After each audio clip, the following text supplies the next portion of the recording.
Rekam medis pasien mulai beralih menjadi berbasis elektronik dengan diterbitkannya Peraturan Menteri Kesehatan Nomor 24 Tahun 2022 tentang rekam medis.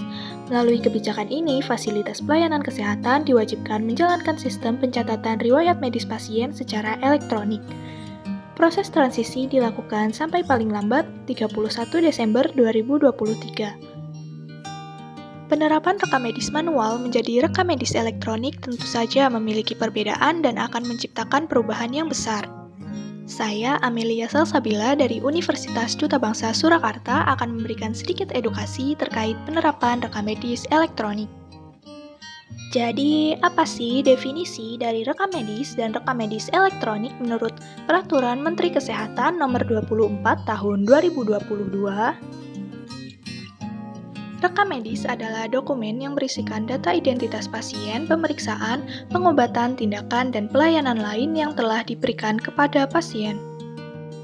Rekam medis elektronik adalah rekam medis yang dibuat dengan menggunakan sistem elektronik yang diperuntukkan bagi penyelenggaraan rekam medis.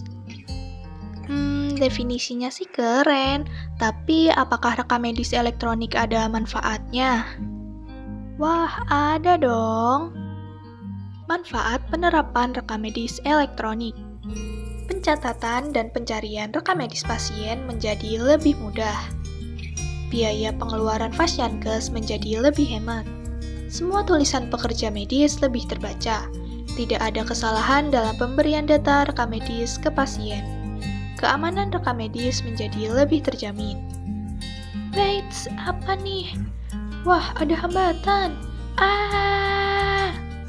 Tenang, setiap pembaruan pasti ada aja hambatannya. Nah, dalam penerapan rekam medis elektronik ini, hambatan apa aja sih yang berpotensi untuk muncul? Yang pertama, ada kekhawatiran pengguna tentang adanya kendala teknis dalam implementasi rekam medis elektronik. Yang kedua, yaitu kurangnya pengetahuan dan pengalaman untuk menggunakan komputer oleh tenaga kesehatan. Tenang, setiap hambatan tentu saja ada solusinya. Nah, di sini ada beberapa solusi untuk menghadapi hambatan tersebut. Yang pertama, kepemimpinan yang berkualitas, lingkungan implementasi yang ramah dan optimis. Kemudian ada mempersiapkan, mendidik, dan melatih staf untuk menggunakan sistem baru. Kemudian yaitu strategi peningkatan kompetensi dalam penerapan rekam medis elektronik. Yang pertama, meningkatkan kompetensi dengan memperluas pengetahuan dapat dilakukan dengan memperbanyak literasi. Literasi baru di era digital, yaitu contohnya literasi data, untuk meningkatkan kemampuan membaca, analisis, dan menggunakan informasi di dunia digital.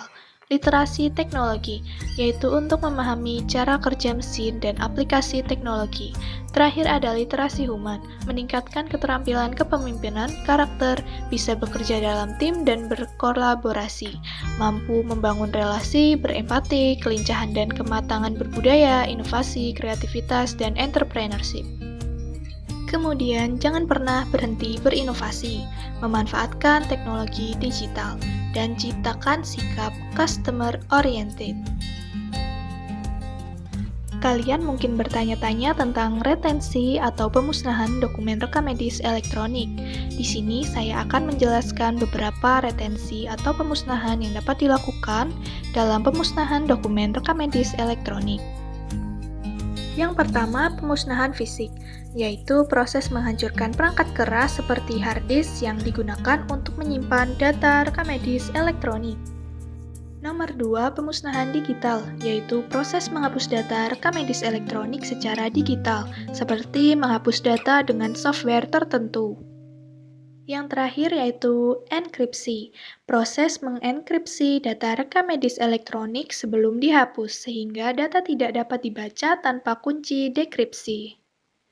So, untuk Fasiankes tidak perlu ragu lagi untuk menggunakan rekam medis elektronik yang sesuai dengan Peraturan Menteri Kesehatan Republik Indonesia Nomor 24 Tahun 2022 tentang rekam medis ya.